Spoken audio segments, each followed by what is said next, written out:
Good afternoon, everybody. My name's Whitney Strube. I'm an associate professor in the history department here at Rutgers Newark, and it's my honor to moderate today's event, which I will say a few words about, introduce our speakers, and then set them going.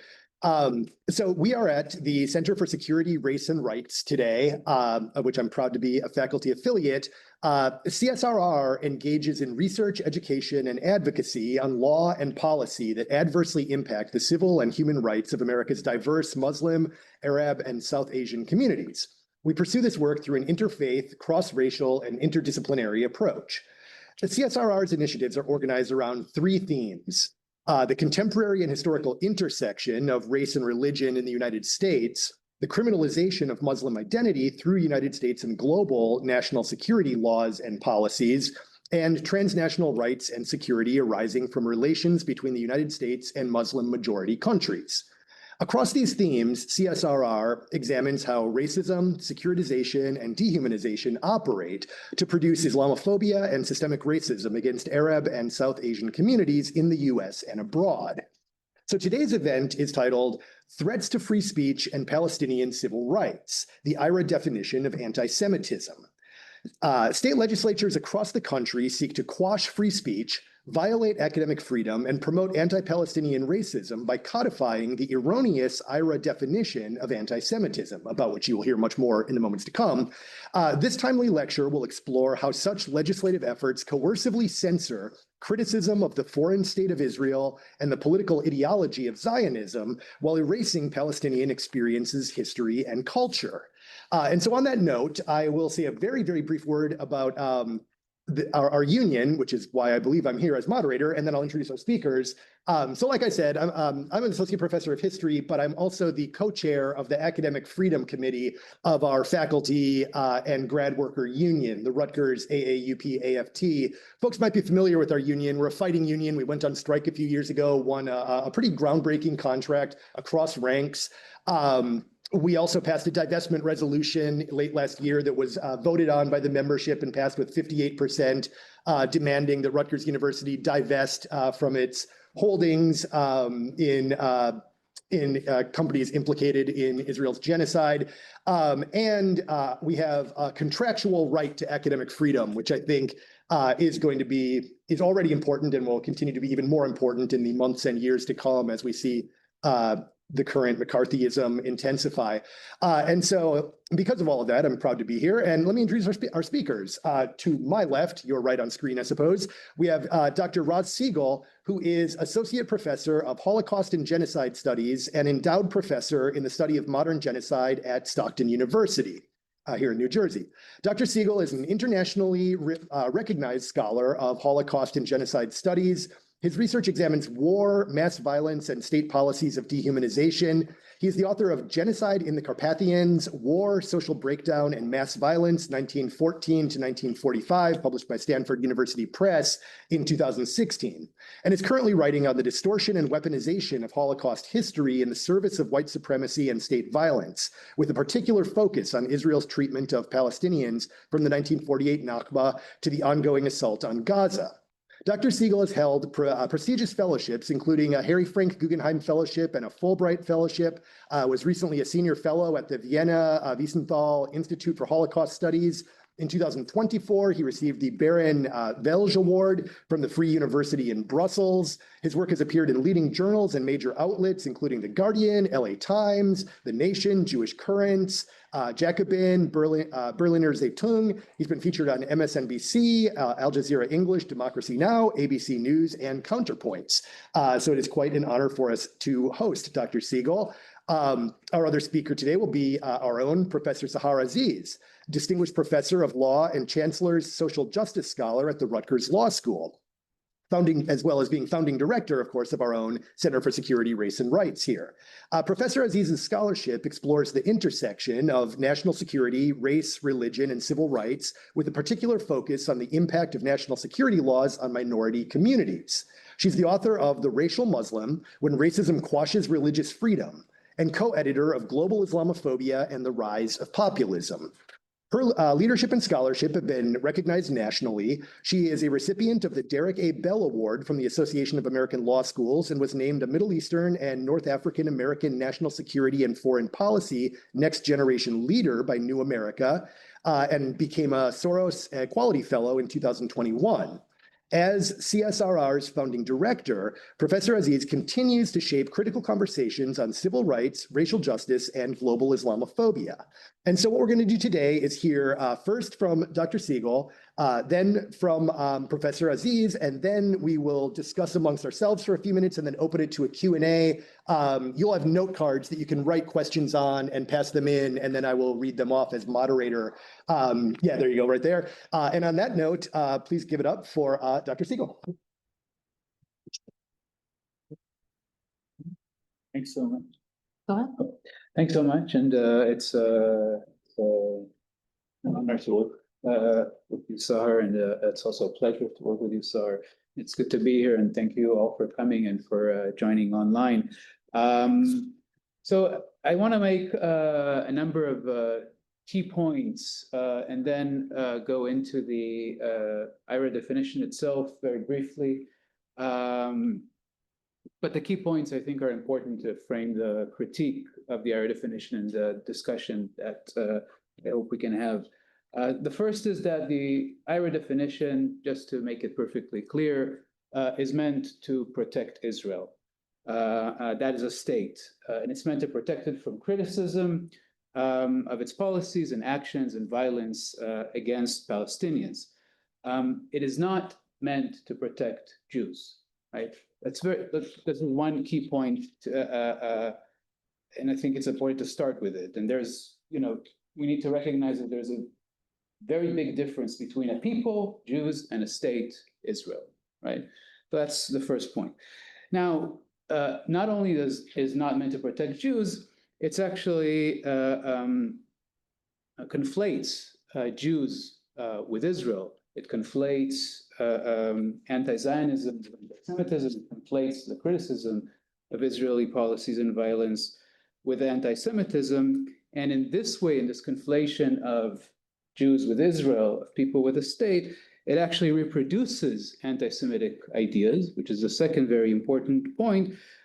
Various anti-Semitic ideas, and we might get into this a bit more, but mostly just the very obvious that Jews are not loyal to their countries where they reside and where they have citizenship because they are identified by definition with a foreign country, right?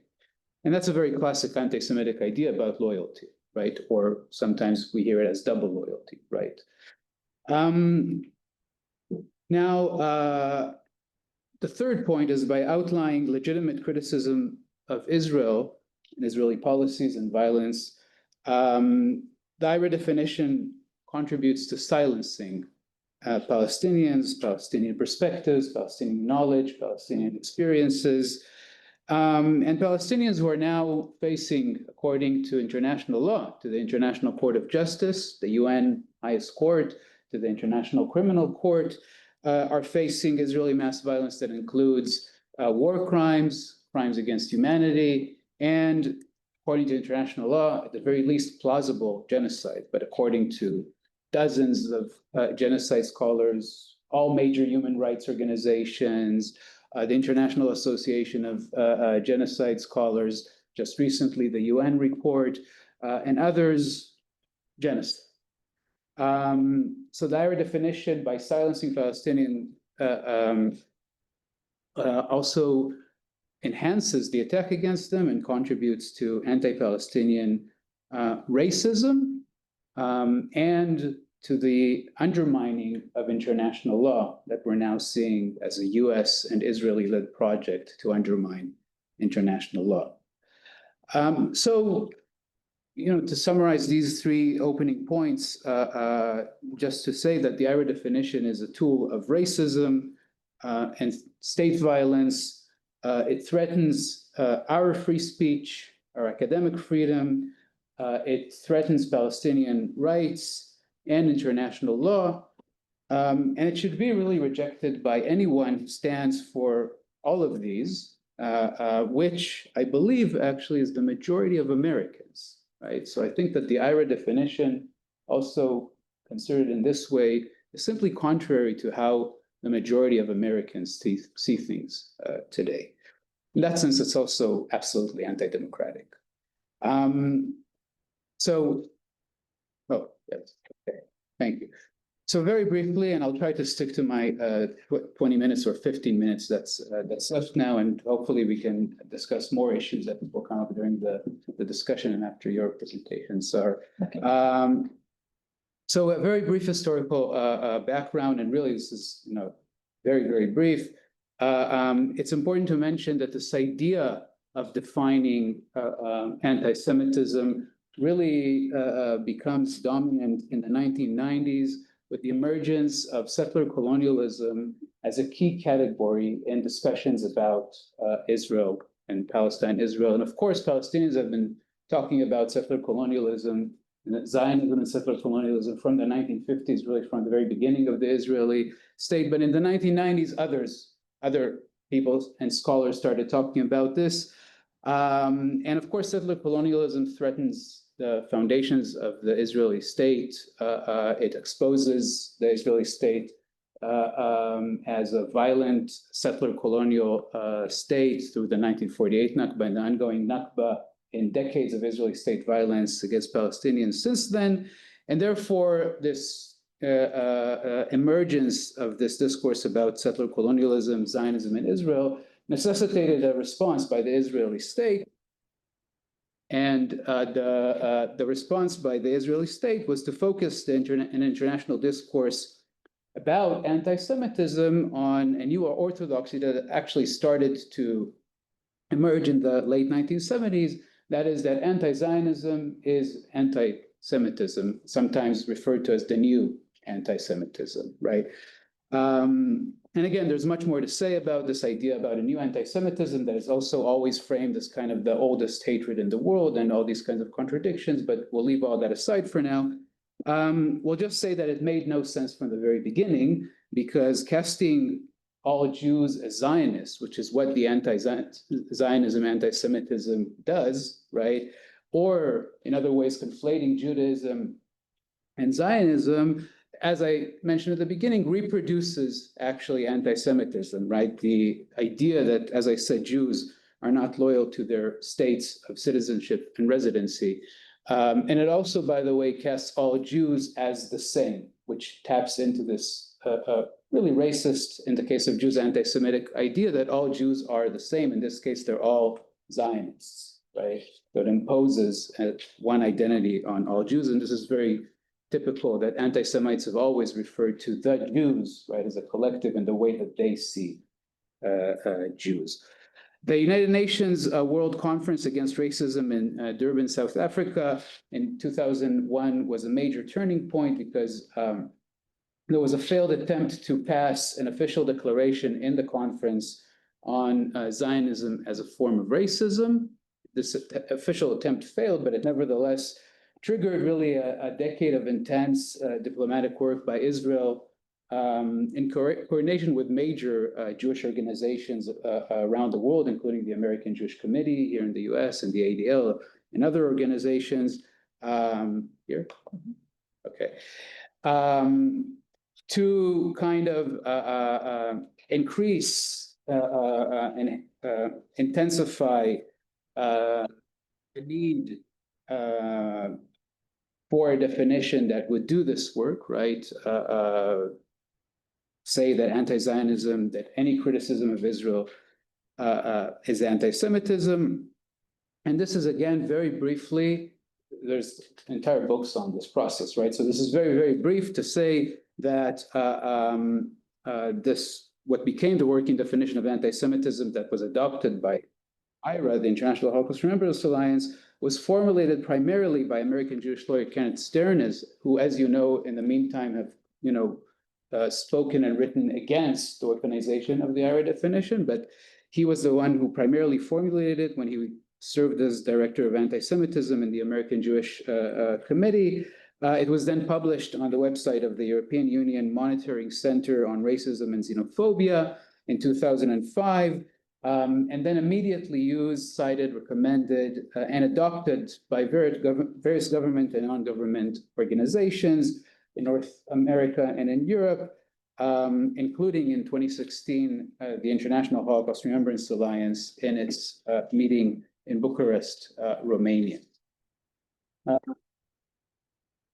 So IHRA, so just a few words about IHRA. It was established in 1998. It's a major institute of global Holocaust memory that deals with Holocaust memory and education. Primarily, it is a state institute.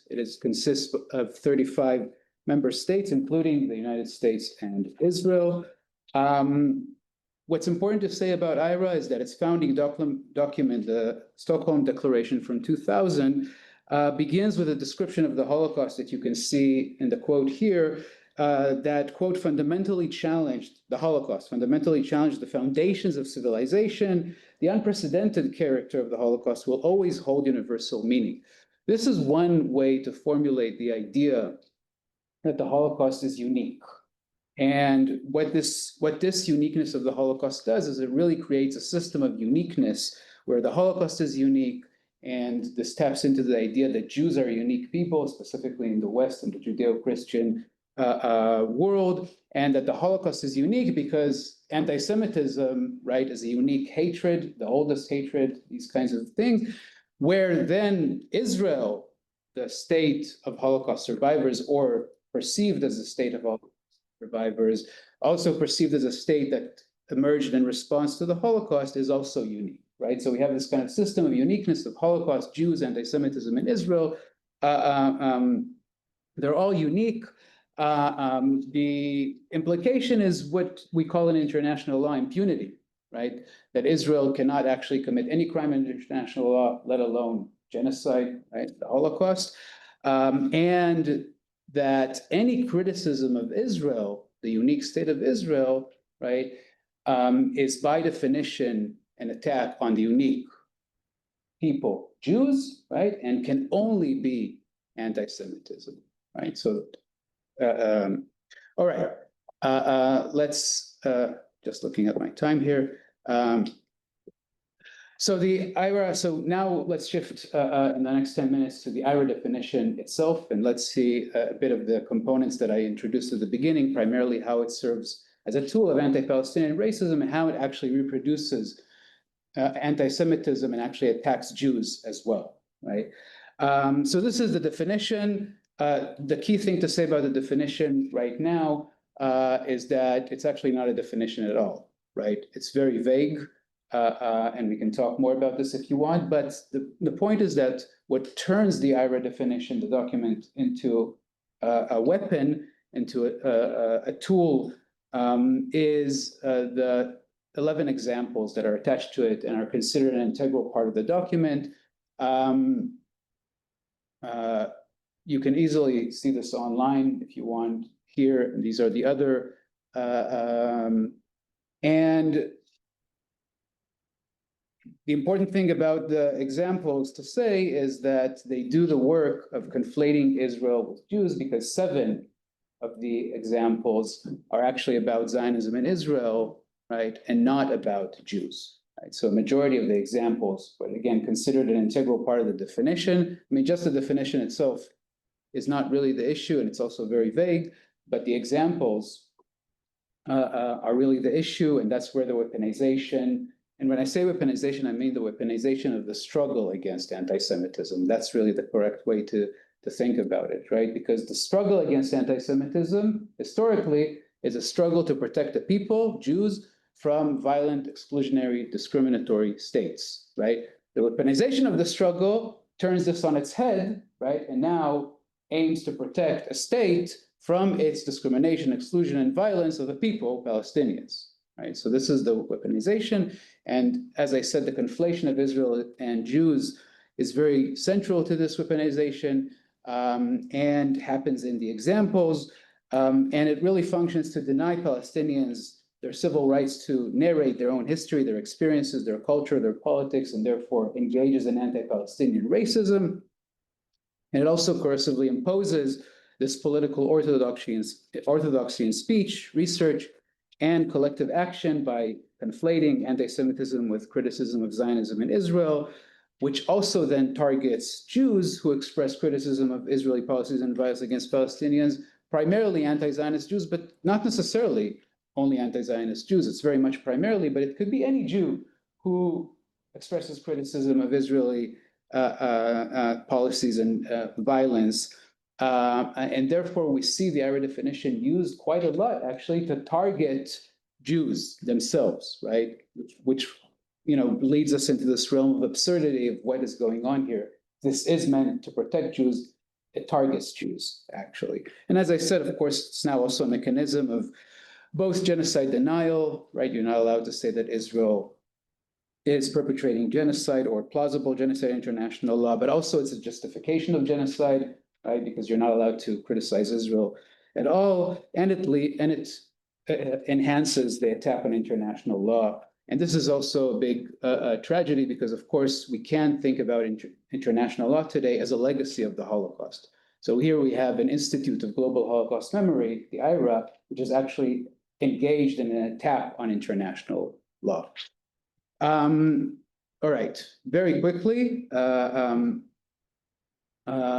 anti-Palestinian racism, just so we're clear, there's a framework for this in 2022 in the Arab Canadian Lawyer Association, which means that, defines anti-Palestinian racism as a form of racism that silences, excludes, erases stereotypes, defames, or dehumanizes Palestinians or their narratives. There's also various elements that are included as anti-Palestinian racism, and I'd like to point out primarily the denial of the Nakba, the failing to acknowledge Palestinians as indigenous to occupied and historic Palestine, and the last one, defaming Palestinians and their allies with slander such as being inherently anti-Semitic or terrorist sympathizers. But anti-Semitism here, of course, is very relevant. So just one example, we'll take example number 7 from the IHRA, which is denying the Jewish people their right to self-determination, e.g., by claiming that the existence of the state of Israel is a racist endeavor. So a number of things to say about how this functions as anti-Palestinian racism. First, is to just say that it contradicts. There's a lot of contradictions within the document. We don't have time to go into it, but this is one example of it because the text in the document just before the example states that criticism of Israel similar to that leveled against any other country cannot be regarded as anti-Semitic. Now, structural racism, right, saying that the state of Israel is a racist endeavor is actually a very common critique against a lot of states around the world, including the United States. But if you think about France and Germany and Britain and, I don't know, all states around the world maybe, right? So here, rather than allow a critique that it is actually leveled against many states, including the United States, the IHRA definition, if adopted into law, makes it illegal, right, to level a very common criticism against states only in the case of Israel. But as we know from, again, a mountain of research, and Palestinians have been doing this research, as I said, from the very beginning, from the 50s, the Nakba stemmed from a settler colonial vision buttressed by a racist view of Palestinians that then became structural in Israel from its founding, which then means that any discussion of the Nakba, right, because it exposes the Israeli state as a settler colonial and racist state, any discussion of the Nakba, according to the IHRA definition, is therefore anti-Semitic, which is then inherently makes the IHRA definition silence Palestinian histories, expressions of their own histories, their perspectives, their experiences, documented, history. As I said, there's a library of research on the Nakba, and therefore the IHRA definition therefore becomes a very clear tool of anti-Palestinian racism. And of course, just to mention that Israel itself has, in 2018, passed a Jewish nation state basic law. Israel doesn't have a constitution, so basic laws replace a constitution. And the Jewish nation state basic law actually relegates Israeli citizens who are not Jews, that is 21% of all citizens, primarily Palestinian citizens of Israel, almost 2 million people, relegates them to second-class status in law, right? So an explicitly anti-democratic racist law. So the IHRA definition tells us we cannot actually critique something that the Israeli state admits in what we call it here constitutional law, right? I'll skip this and we'll move in the few minutes that I have remaining. I'll just go over a couple minutes to the targeting of Jews by the IHRA definition. And really this idea that the IHRA definition participates in that there are bad Jews, there are good Jews and there are bad Jews. And of course, we know this from political discussions and targeting of other groups as well. But as I said, the IHRA definition reproduces anti-Semitic ideas in its conflation of Jews with Israel, that all Jews are the same, that Jews are not loyal to their states. And as I explained, it turns the struggle against anti-Semitism on its head. And by doing that, it also then targets Jews, primarily anti-Zionist Jews. Now, in response to this, earlier this year, 27 prominent Jewish studies scholars, including myself, submitted an amicus brief in Harvard University's lawsuit against the Trump administration, where we explained the false conflation of Jews and Israel or Judaism with Zionism actually violates Title VI of the Civil Rights Act, because of the simple mechanism where it subjects Jews actually to harmful stereotypes about what constitutes authentic, right, Jewish identity. We also noted that this conflation ignores the, again, mountain of documentation on anti-Zionist Jews, and anti-Zionism is an established identity since the emergence of Zionism in the late 19th century, which also includes a very rich and ongoing history of anti-Zionist Jewish organizations, political parties, activism, again, still very much ongoing. That is, anti-Zionism is a very legitimate identity of Jews, right? That's the point.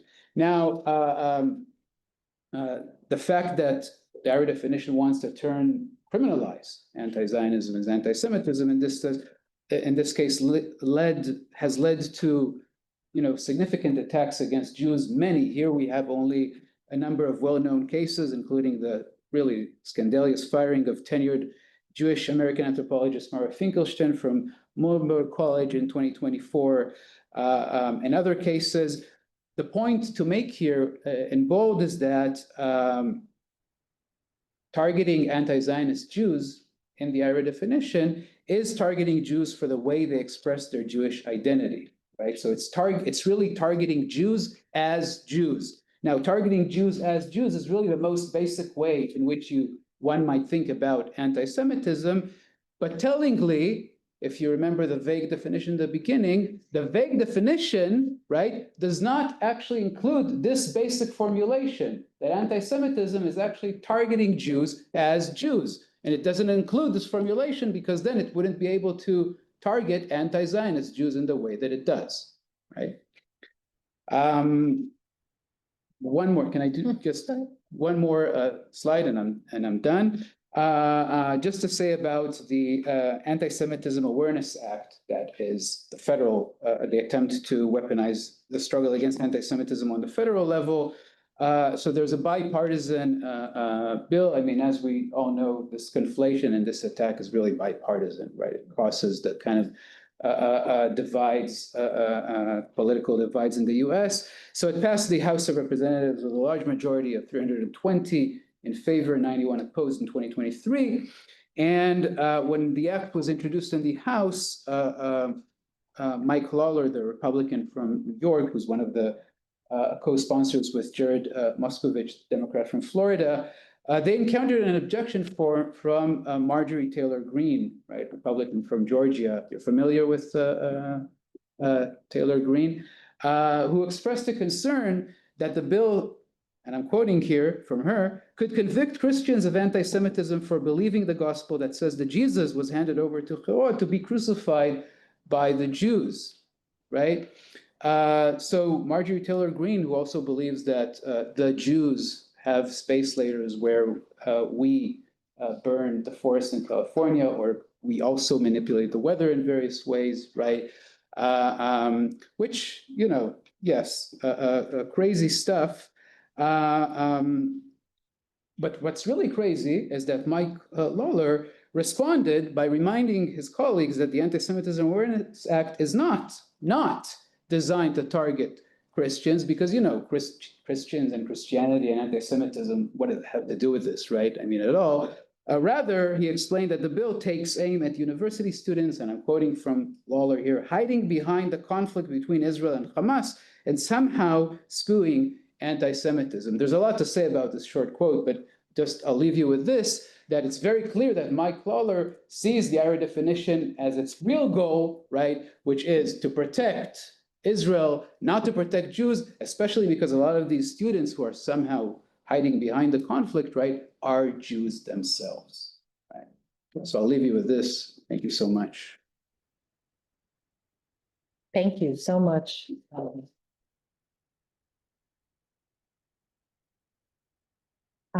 Thank you, Professor Strub, for moderating. Thank you, Professor Segal, for joining us. And thanks to the audience online and in person for joining the Center for Security, Race and Rights panel discussion today.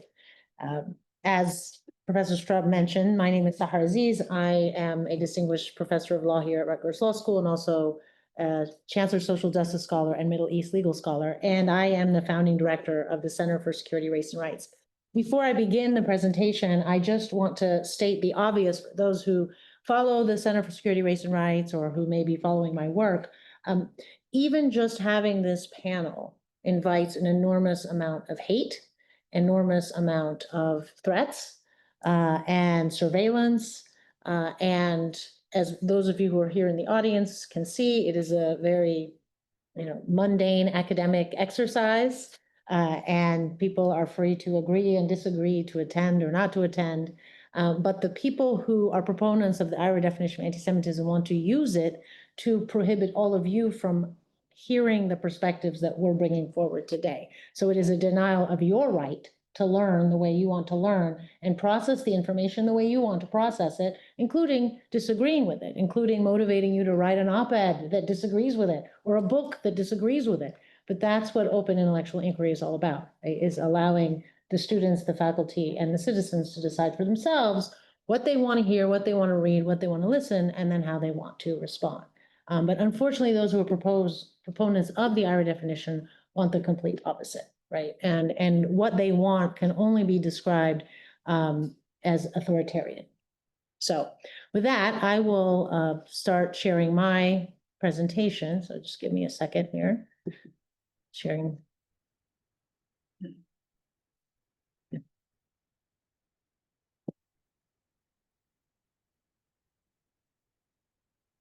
Okay. All right. So first, let me just give you some disclaimers and notice, since we are at a law school, and because there are often people who try to put words in my mouth, which I find to be somewhat sexist. I think I can speak for myself as a woman.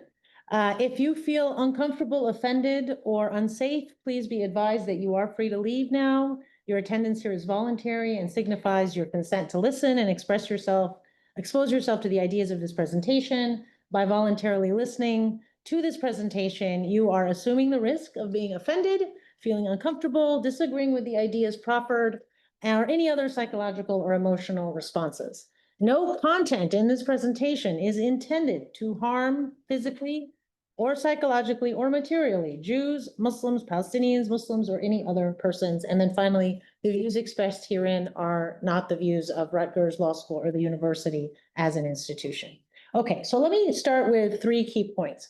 The first is that the existing anti-discrimination civil and criminal laws adequately or sufficiently already protect individuals and groups from harm that's motivated by bias based on religion, national origin, and ethnicity, as well as other protected classes. So there already are laws on the books that have been used very aggressively to protect against discrimination, including discrimination against Jews. Therefore, the codification of the IHRA definition of anti-Semitism into law and public policy right, is intended, as Dr. Segal mentioned or discussed and explained, by its proponents to make it unlawful, right, to express specific viewpoints. It's very viewpoint discriminatory and content about the foreign state of Israel and the political ideology of Zionism.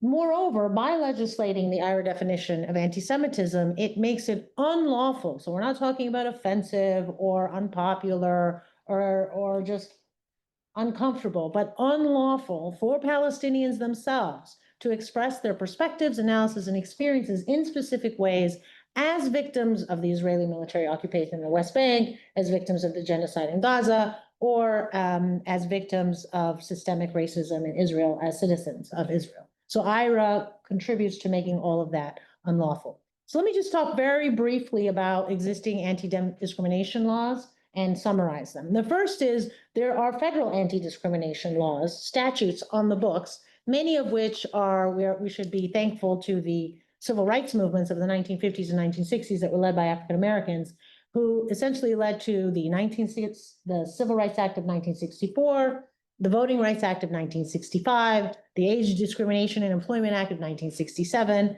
and then later the American with Disabilities Act of 1990, and the Uniform Services Employment and Reemployment Rights Act of 1994. So there are plenty of federal anti-discrimination laws on the books, and each one tends to have, not in every state, but comparable or similar state statutes. And again, this includes protecting Jews, right, as well as other minority groups on account of race, national origin, color, religion, and other factors. Similarly, to kind of go down a little with the 1964 Civil Rights Act, there are at least 3 areas, right, Title II, Title VI, and Title VII, where, again, Jews or Muslims or Hindus or other religious minorities, as well as racial minorities and other protected classes, are protected from discrimination. So places of accommodation, which could include schools or universities, the non-discrimination federally assisted programs, which is Title VI, which is effectively what the Trump administration is currently using to weaponize anti-Semitism by defunding universities, simply because they want to have an open intellectual environment and want to be part of maintaining a democratic society that educates rather than indoctrinates their students. And so the government is okay with certain viewpoints being shown if it's on the right, but they want to defund universities if opposing viewpoints on the left are discussed. And then also under Title VII in the employment context. Okay. You also have, which is unique, Executive Order 13899, which was issued by the first Trump administration on December 11, 2019, which explicitly incorporates into Title VI, because if you notice on the previous slide, Title VI only protects against race, color, and national origin. Title VI does not include religion.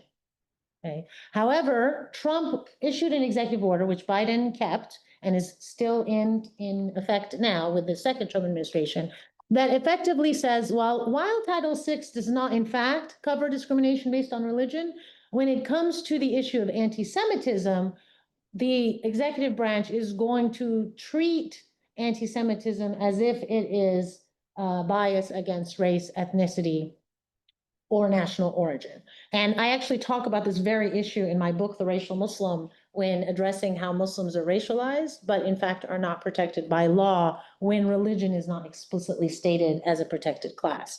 But in this case, this is essentially solving that problem just for the Jewish communities.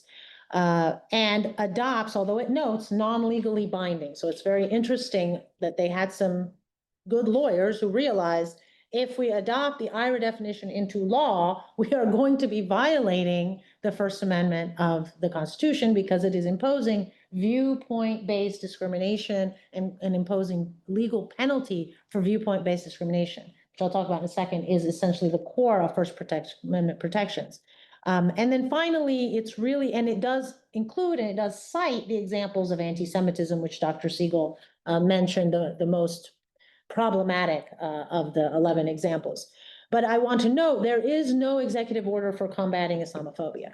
There is no executive order for combating anti-Hindu racism, anti-Buddhist racism, any type of racism against other religious minorities. So this executive order is still intact. We also have in New Jersey, and the reason that we're here today, one of the main impetus for having this today, right, on September 17, 2025, is because, and I'll just hold this up, we have some copies here and you can find it online, the New Jersey General Assembly has just passed through at least committee, it hasn't been voted yet through the whole General Assembly, Assembly Bill number 3558, which incorporates into law the IHRA definition of anti-Semitism. So all of those examples, now if anyone violates that or expresses speech or engages in expressive conduct that fits those examples, they could now be found engaging in unlawful anti-Semitism, which could have significant adverse effects on their employment, on their schooling, on their jobs, et cetera, et cetera. Okay, so just to quickly, I'm putting on my slide that, as you can see, the New Jersey law against anti-discrimination, which is also called LAD, has similar counterpart provisions that protect against discrimination, race, religion, age, sex, sexual orientation, gender identity, disability, national origin, nationality, ancestry, marital status, veteran status, and genetic information. It's a very expansive anti-discrimination law. And so any discrimination based on those factors, those protected categories, would be unlawful in employment, in housing, in public accommodations, in credit card and contracting, and it also mandates reasonable accommodations for employees with disabilities and religious practices, including protections against retaliations for reporting or objecting to such discrimination. So the point here is that we have plenty of existing laws that protect Jewish communities as well as other minority communities from discrimination. And also, as I highlight here, it does prohibit anti-Semitism, right? It makes it unlawful to discriminate against or harass someone because they are Jewish or perceived to be Jewish. It prohibits discrimination and harassment based on national origin, nationality, and ancestry. So to the extent that one can prove that the discrimination against a Jewish person, if they're a plaintiff, who are targeted because of their perceived shared ancestry or ethnic characteristics, that is illegal under the law. Similarly, perceived affiliation and association. Okay? So in New Jersey, we already have a law that protects against anti-Semitism. That same law prohibits racism against Palestinians and racism against Muslims. Okay, and again, I just took the same text and you can just switch out Muslim with Jewish. All right, so similarly, it also prohibits harassment, right? That is anti-Semitic, anti-Palestinian, and anti-Muslim. For example, the LAD, the Law Against Discrimination in New Jersey, prohibits a hostile environment caused by severe or pervasive harassment, including religious slurs. The stereotyping, and this is important, it's the discriminatory acts, because this is a key point in the law, is there's a difference between what you say and what you do. And we have very expansive free speech laws. The Europeans don't agree with them because they have hate speech laws. We do not have hate speech laws. Our country has made a decision that we will not prohibit hate speech as a matter of law. We may have other social or political consequences to hate speech, but to make it illegal and therefore under penalty of law, our Supreme Court has not interpreted the First Amendment that way. However, if you engage in discriminatory acts, right, that are based on false or stereotypical assumptions about Jewish, Palestinian, or Muslim people, that would be illegal. Similarly, defacing property, right? Any bias-motivated acts, painting swastikas on a synagogue, painting terrorist, or go back home, or sexist, or Jew haters, or other common Islamophobic slurs on a mosque, that would be Islamophobic. Throwing pig heads and alcohol at mosques are considered illegal harassment and bias incidents, and that has happened a lot. And if you don't know about them, it's because the news doesn't cover them.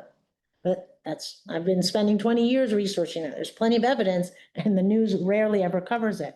Vandalizing Jewish, Muslim, or Palestinian community or civil rights organizations' property, right? Again, all of this would be protected under the law against discrimination and enforced by at least, if not other offices, the New Jersey Office of the Attorney General and Civil Rights Division.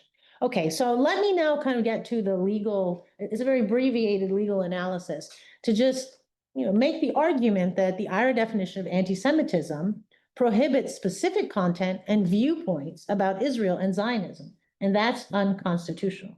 You cannot, the state cannot engage in viewpoint discrimination and content-based discrimination in its regulation of speech. So the legislature finds and declares, and this is effectively the law that, the bill that is being considered right now.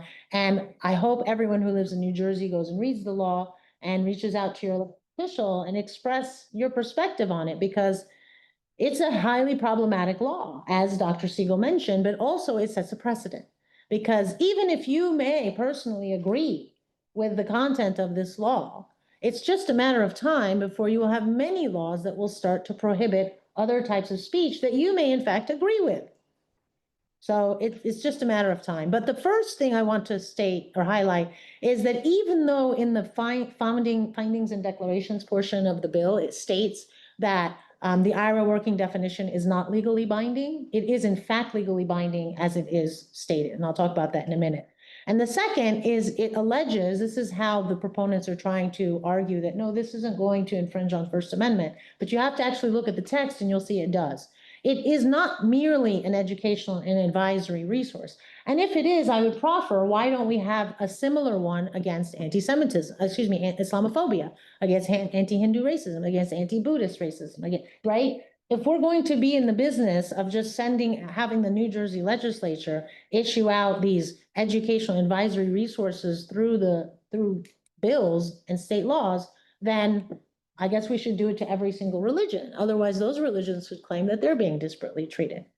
But again, I'm arguing that it is in fact legally binding. So I'm highlighting here in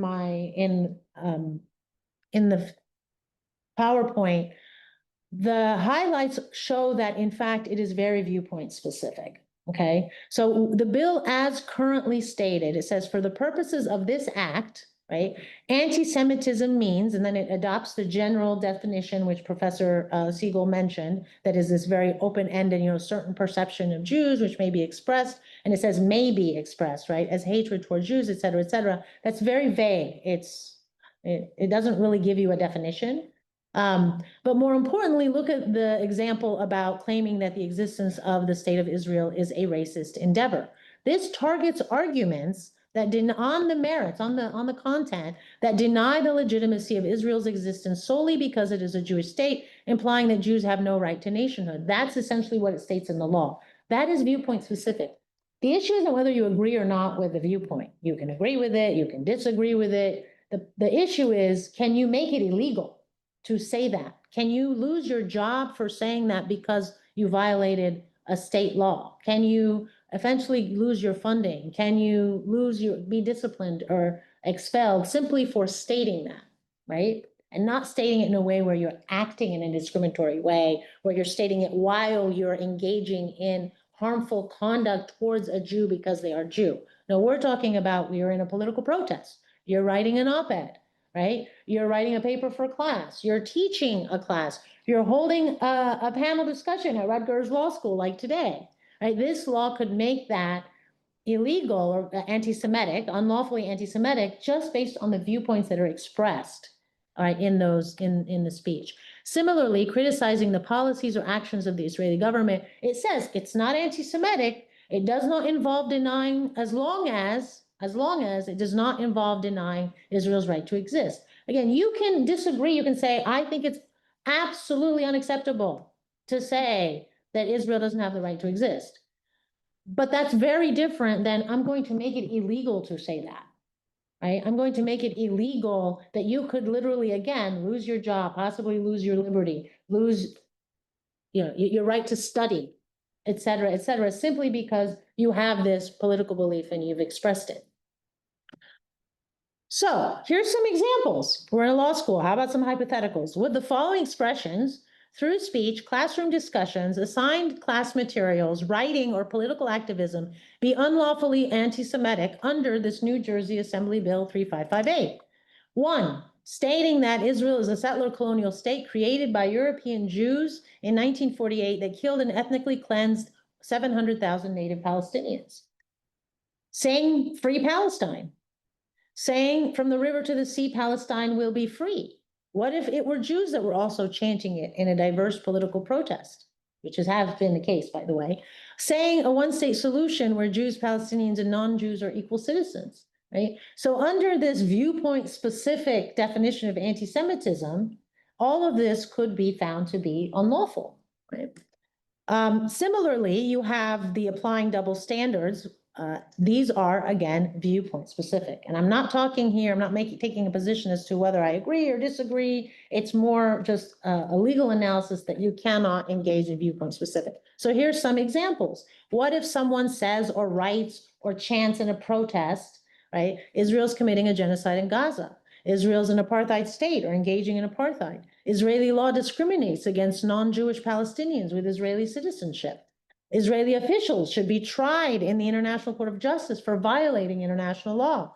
The US and Americans should boycott Israel. The US should stop sending military aid to Israel. All of those things, stating these things, right, could be under this bill, this what I think is a patently unconstitutional bill, could be found to be unlawful. And then you have, again, some serious adverse legal and material consequences, as opposed to simply something that people may socially say is unacceptable. Again, it's about whether the law recognizes it or makes it unlawful versus just the social environment. The other thing I wanted to highlight is this issue about blood libel, which, by the way, when you're not Christian, is a very unfamiliar concept. Because blood libels, actually, and I'm making this admission, I did not know what a blood libel was. I'm Muslim. Nobody taught me we don't know. I don't know what a blood libel is. I didn't know about the history of Christians accusing children, Jews of killing Christian children, something about the blood. Again, very unfamiliar to me as a Muslim. But I was first introduced to it when somebody was criticizing the statement that someone made, Israel has the blood of Palestinians on their hands, which is a common, admittedly vernacular form of critique, where like Americans have blood on their hands in Iraq, or whatever. Mohammed bin Salman has blood on his hands for killing Khashoggi, right, et cetera. It's a statement, it's a common statement. But that could be, under the IHRA definition, a violation of that law, because apparently it could be a blood libel. Saying that Israel is murdering Palestinian children in Gaza, which is factually true, would then could be used against someone. Saying that Israel is committing a genocide of Palestinians by intentionally starving and killing hundreds of thousands of Palestinian children in Gaza. So this is not an abstract problem. And that's why this law is being proposed right now, is because there are people, many of whom are also Jewish, across the country who are making these statements in opposition to what they believe is a genocide happening in Gaza. And that belief is supported by nearly every international legal scholar and nearly every Holocaust and genocide studies scholar. And yet our New Jersey legislature wants to make that illegal. So here is where the law gets into a lot of trouble. Okay, there's a lot of just, oh, this is just training, it's for education, it's just guidance, it's not legally binding, except there is this section, and this is supposed to be the section that the legislatures will point to and say, oh, no, don't worry. Look, it says here, nothing in this section shall be construed to restrict, penalize, diminish, or infringe upon any right protected by the First Amendment of the United States Constitution or paragraph 6 of Article 1 of the New Jersey Constitution, which is the comparable First Amendment protection. And then it goes on to say that nothing in this section shall be construed to categorize political expression or discourse, academic inquiry, or other forms of speech critical of the state of Israel or its policies as anti-Semitic. Great. And then it says, quote, unless such speech includes specific language or actions defined as anti-Semitism under this section. And that section has all these examples, including what we just talked about today. This is about this is not going to withstand constitutional scrutiny. It's very clearly about speech. And then finally, there is a portion in the bill that states that law enforcement, the government, in enforcing anti-bias statute laws, shall, it's a mandate, take into consideration the definition and examples of anti-Semitism as provided here, for purposes of determining whether the alleged act was motivated by anti-Semitic intent. Okay, so again, forcing and requiring the government, whether it's the civil part, the civil agencies or the criminal law enforcement, to enforce anti-discrimination law through this IHRA definition of anti-Semitism, as opposed to the normal, typical best practice, which is to look at, it has to be fact-specific, context-specific. In some cases, the words do matter. In other cases, they're irrelevant. You have to look, it's a case-by-case analysis, right? But this is trying to tie the hand of the government, the universities, any public institution, right? And private institutions as well, who will now be bound by this. All right, I'm not, so this is what Professor Segal mentioned, but I just want to highlight the double standards one. I think this one is really interesting because this is often used when someone is criticizing the Israeli state policies and practices and laws, and it's factually supported. The question is, who decides whether there are double standards being applied? What if the decider in the university or in the government or in the employer's office holds biases against Palestinians, Arabs, and Muslims, consciously or subconsciously? What if Palestinians, Muslims, and Arabs focus on Israel because of their personal connection to the land and the people, and that's why they're focused on Israel? It's not because they're anti-Semitic, it's because it's a personal issue for them. What if a speaker's expertise is on Israel rather than other countries? And that's why they're talking about Israel, because they focus on the Middle East. They don't focus on East Asia. They don't focus on Africa. They don't focus on South America. What if US foreign policy grants exceptional treatment and large sums of foreign aid in the tens of billions of dollars just in the last 2 years to Israel that warrants more attention to Israel by American citizens? Because if your government is actively funding and involved in what you think is a genocide, then perhaps it would be rational for you to be critical and to ask, is this correct? Just like many of us who came of age during the Iraq War, during the war on terror, were critical of the US government because billions of dollars of our money was being sent to Iraq. Thousands of our troops were being sent to Iraq. So it wasn't that we were anti-American or anti-Christian or anti-Iraqi or anti-Afghani or Islamophobic based on what positions we took about the war. It was that it was completely rational for us to be involved because our money and our fellow citizens' lives. And finally, if we want to talk about double standards, let's talk about the double standards of how so many feminists, American feminists who want to save Muslim women, aren't saying anything about genocide and reproductive injustice in Gaza. And I just put on my screen here, which I recommend you read in detail online, a flyer or an infographic by Visualizing Palestine. The women are being devastated right now in Gaza. Pregnant women can't feed their children. Infants are dying because they can't get breast milk from their mothers because they're so malnutrition. Israel has intentionally excluded and banned infant formula from coming in for the intent, I believe, of killing as many children and women as possible, right, to decrease the population. Again, under the IHRA version of the definition of anti-Palestinianism or Islamophobia, if we're going to use similar, wouldn't this be double standards? Okay, I'm run out of time, so I'm going to just go to the last slide, but I put here for those who want to take a little screenshot. If you are so supportive of the IHRA definition of anti-Semitism, then you should also be supportive of the IHRA definition of Islamophobia, or the IHRA version.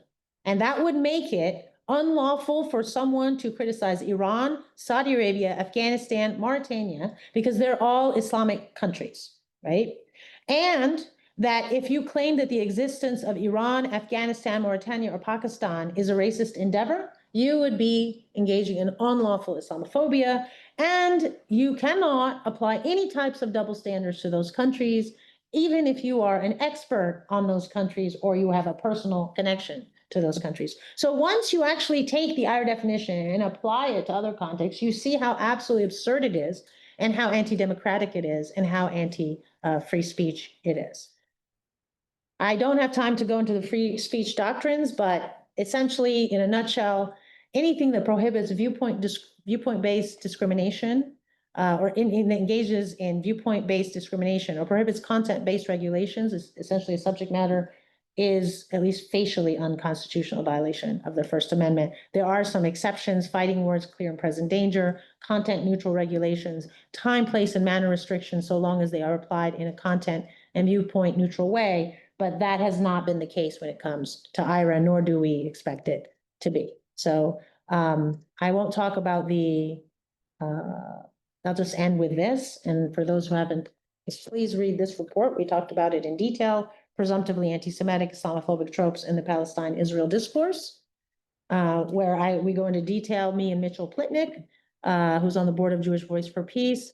And finally, this is why American college students were protesting on college campuses before they were quashed, expelled, threatened, harassed, doxxed. It was not to hurt Jews, right? It was not to hate for the Jewish people. It was to stop a genocide, right? And so we need to listen to those people rather than those who want to stop them because they don't want a social movement that will protect the humanity and the existence of Palestinians paid for by the US government. Thank you. Oh, wow, that is a lot to process.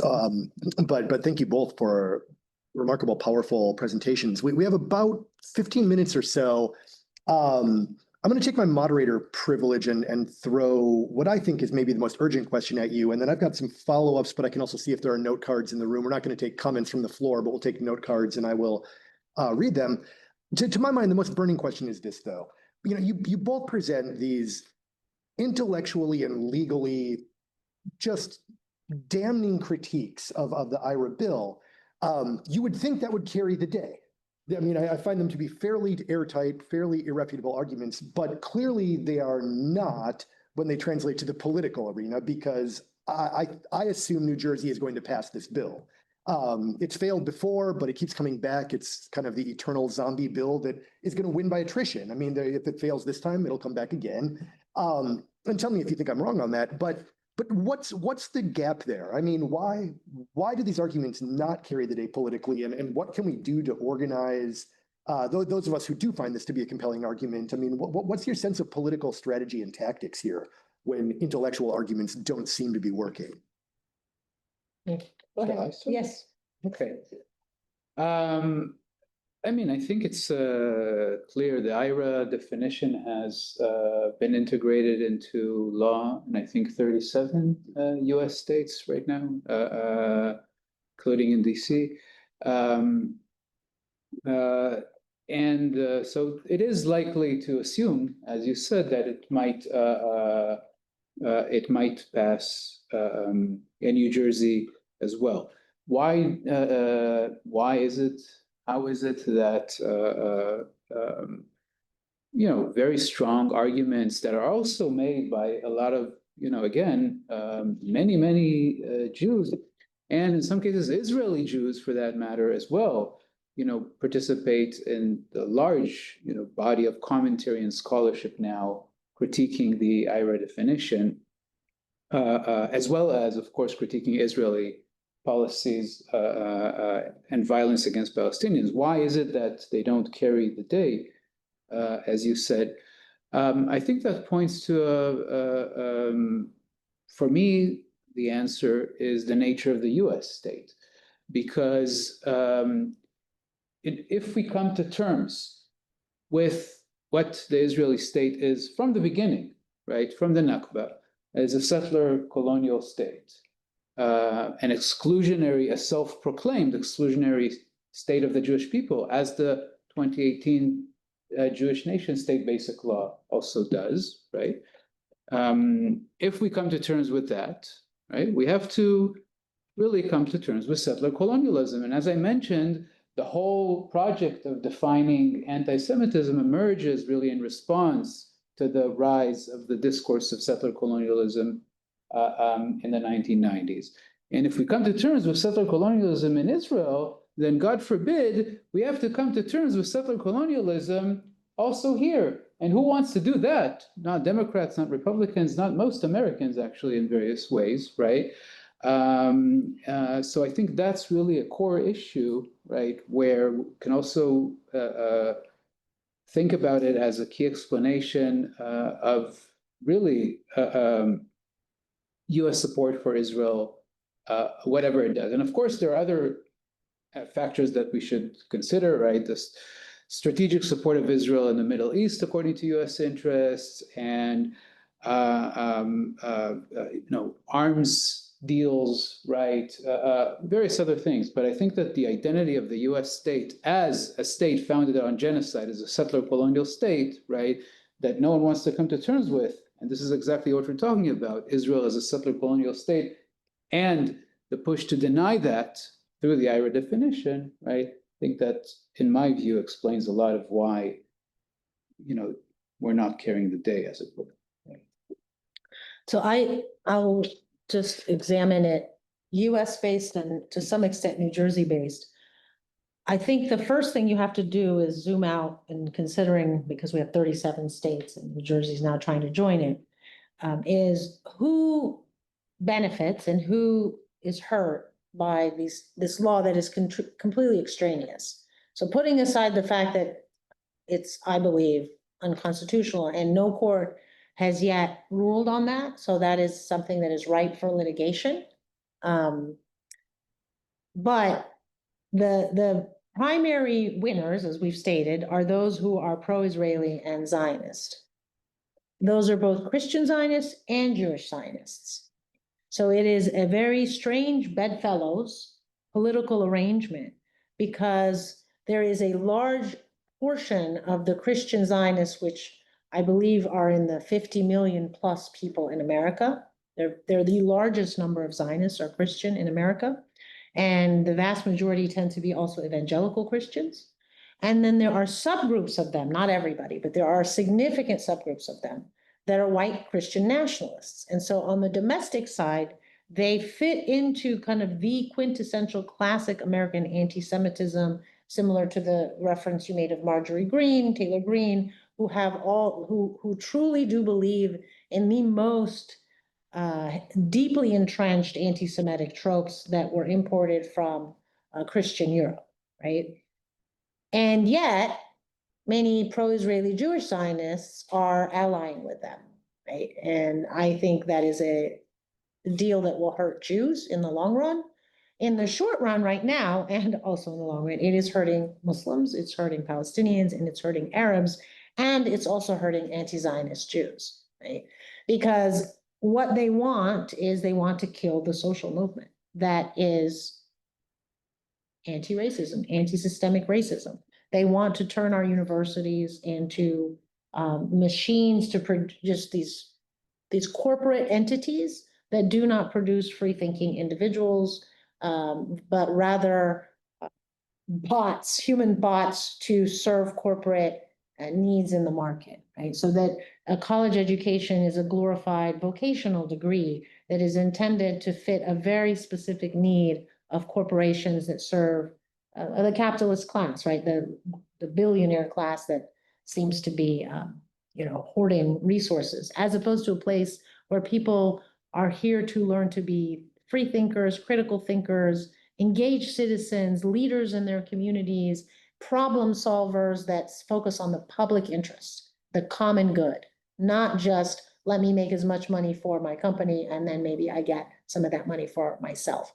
So this is kind of the broad, there's an attack on education, there's an attack on faculty and universities, and there's an attack on students in the student movement. And this bill is very intentionally trying to be passed in New Jersey, essentially to equip those groups, entities who I believe are authoritarian, right, and Islamophobic and anti-Palestinian racist, to go after anyone that dares to criticize Israel in very specific viewpoint ways.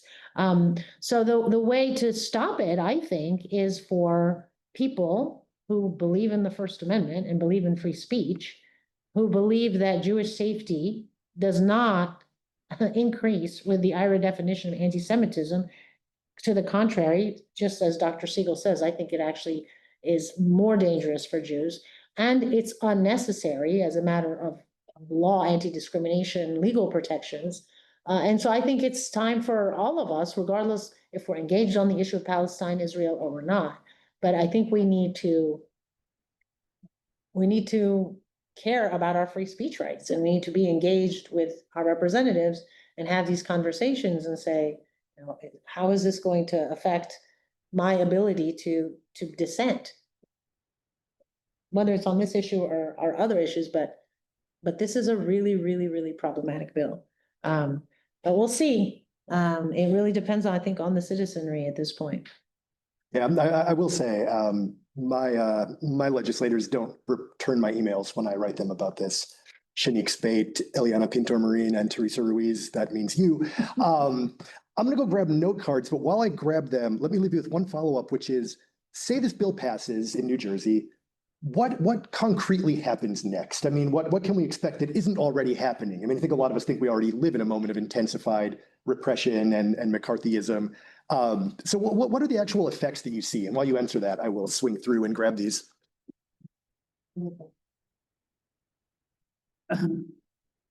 So what happens if the Bill passes. legislation passes? What happens, or what I Thinks will happen? What you think will happen if it passes? You know, what I think is that if this bill passes, we'll definitely see an intensification of persecution of people who are standing with documented reality, for instance, right? Criticizing Israeli violence against Palestinians. We'll see persecution of people like, you know, including many Jews identifying as anti-Zionists, right? But I think, you know, just to respond to this question, what I think should happen, and following on what you said, Sahar, that it's up to citizens now to people in society, is that I think, well, it should be challenged, of course, in court, right? Obviously.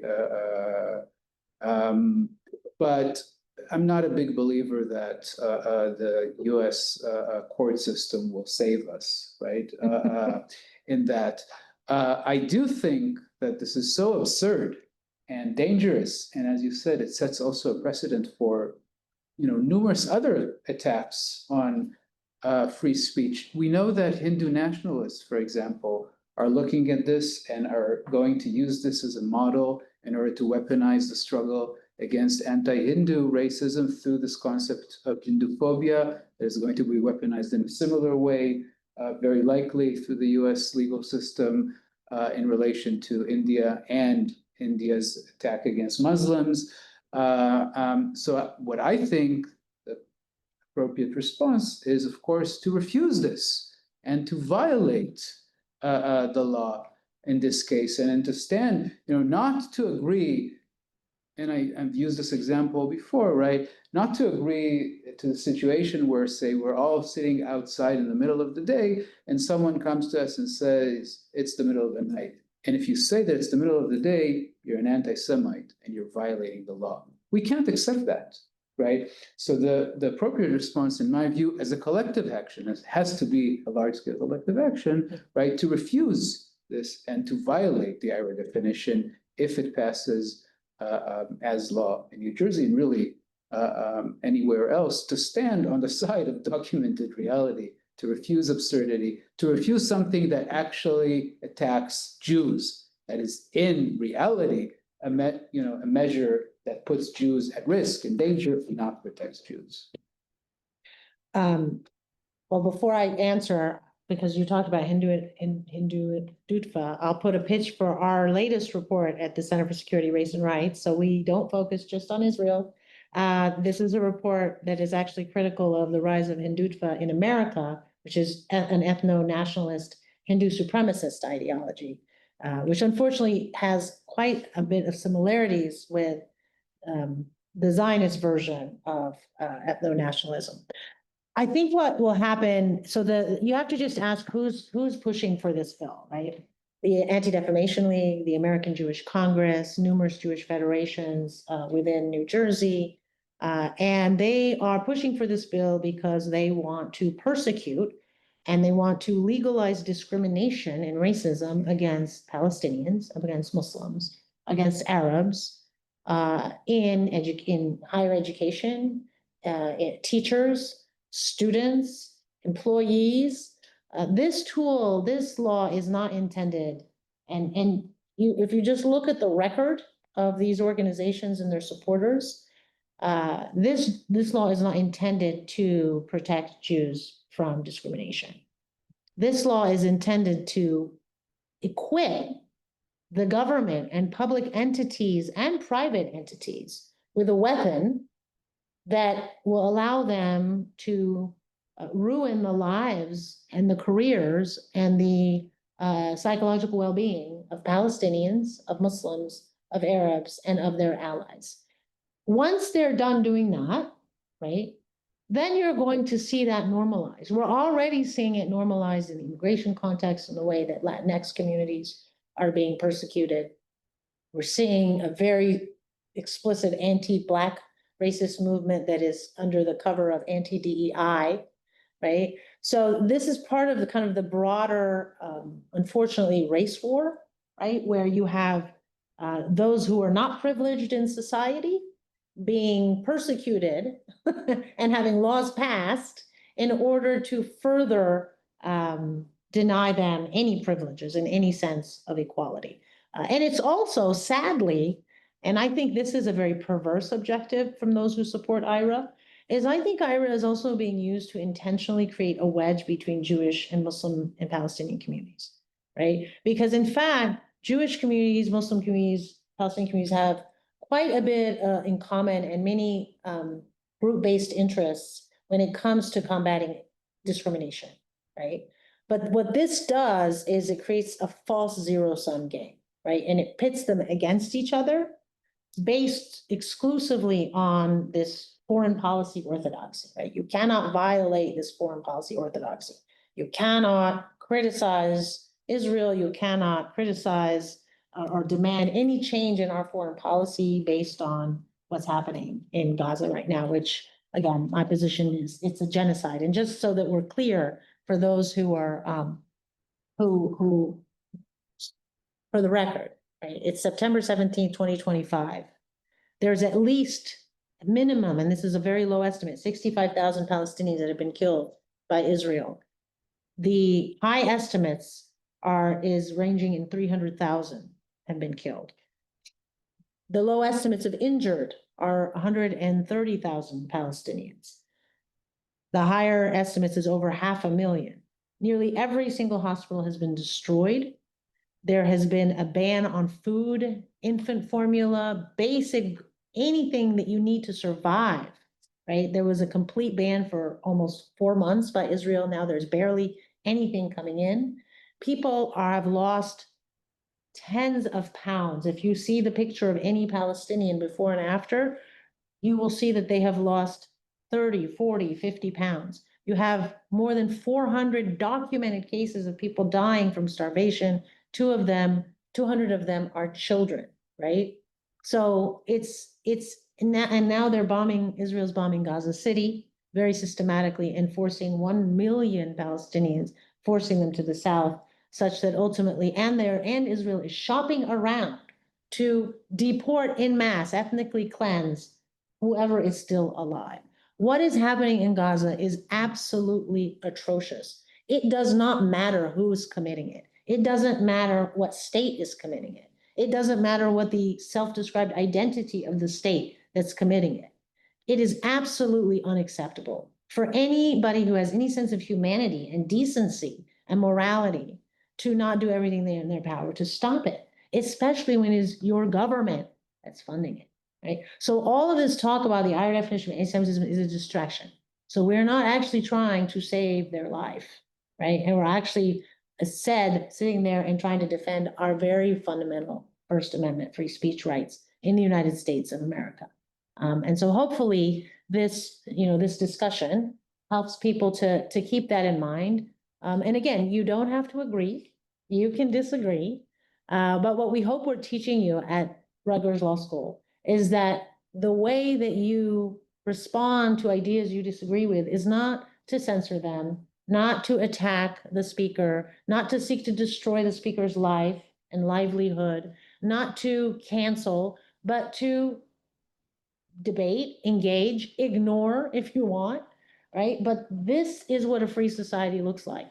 The organizations that are supporting this IHRA definition of anti-Semitism are going to use this as a legal tool to destroy that openness and that free society that all of us, I hope, regardless of our political or ideological leanings, I hope we're all committed to, because that really is the only reason why we can do what it's our identity as Americans, as a free society that we strive for, even if we may not have achieved it, but at least we continue to strive for it. So the threat is existential, I think, for all Americans, regardless of your view on Palestine, Israel. Do we have time for a question? We can do one more. We had some really good questions, and I apologize for not having time to really hear them out. I'm going to throw the more critical one at you, though, because I think it's fair to give space to a question that pushes back just a little. And I know we don't have time to do this fully, but why do non-Jewish people and Jewish people with minority views get to define what anti-Semitism means? 85% of American Jews believe denying Israel's right to exist is anti-Semitic. Why should we not listen to the people who experience anti-Semitism and how we define it? We don't listen to men to define feminism, straight people to define homophobia, or non-Muslims to define Islamophobia. How is anti-Semitism different? So I would start, and then I think that is a totally fair critique, as long as you are not talking about the law. If you are sitting with people in a social context and they want to define what they believe is a form of bias against them, they have the agency to do that, right? But to enforce that subjective definition or subjective perception into the law and onto everyone, especially when it is speech, and it's at the heart of the type of activities, expressive conduct, political speech of the First Amendment protections, that's un-American, right? And if you are upset about that, well, you should talk to African-American communities. You should talk to Muslim communities, right? Because they're also upset that there's all sorts of Islamophobia and anti-Black racism that happens in society. And yet the idea of trying to codify whatever they may believe is anti-Black racism or Islamophobia into law so that no one can even say what they want without being penalized under law, right? So I think the point is equality. So if you want to define anti-Semitism within your social community, within your political community, it's none of my business. But I think as a lawyer and as a law professor, it absolutely is my business that you impose your subjective belief. And the other thing that's important, and I suspect Dr. Segal will bring this up, you should look at the polls. Because if you look at Jews in America under the age of 40, it's reached 40%, if not higher, that are highly critical of Israel. And then you have a growing number that are outright anti-Zionist. So I think that you also need to stop essentializing all American Jews. And you need to accept the fact that your definition is not necessarily the same. And I would say the same thing to Muslims. I would say the same, look, I'm Muslim. My definition of Islamophobia will be different than other Muslims' definition of Islamophobia. And those are healthy debates to have. But I still don't think that we should codify into law, which is precisely why we don't. Right? I went through an entire presentation to explain to you why the way you determine whether discrimination happens is fact specific, context specific, and it can't be categorical. Yeah, I think it's very clear, as you said, Jews, like any other group, right, disagree on much, right? There is a large number of Jews in the United States who think that Israel is committing genocide right now. There are Jews who think we should have a definition of anti-Semitism, but a different one. And so there is the Jerusalem Declaration of Anti-Semitism, for instance, that was formulated actually by a group that includes a lot of Israeli Jews, for that matter, which was emerged actually as a direct response and critique of the IHRA definition, right?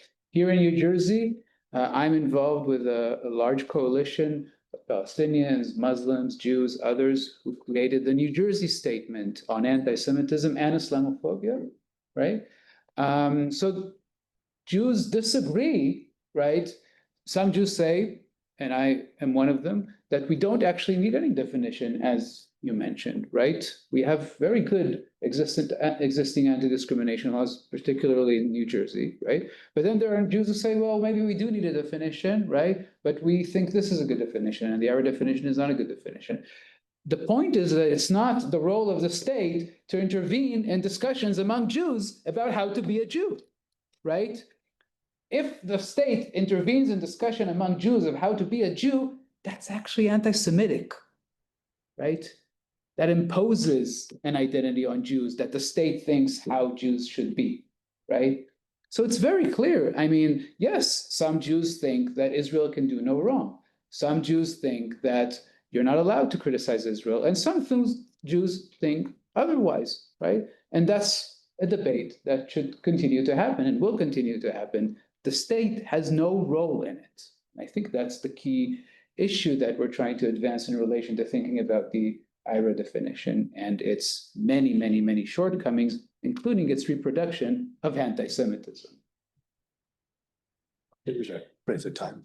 Yeah, we're now out of time, but I want to thank everyone who came in person and online. And thank you to Dr. Segal for your generous expertise, your generous contribution of your expertise and time. And thank you to Professor Strub for moderating. And I just want to highlight that Professor Strub is doing some excellent work at the Rutgers Union, which we're so fortunate to have a strong union. And so thank you for your work in furtherance of academic freedom, which is, I think, what makes Rutgers one of the best universities in the country, to be able to freely discuss and debate, even if we disagree, and do it in a civil, collegial manner, at least I hope so.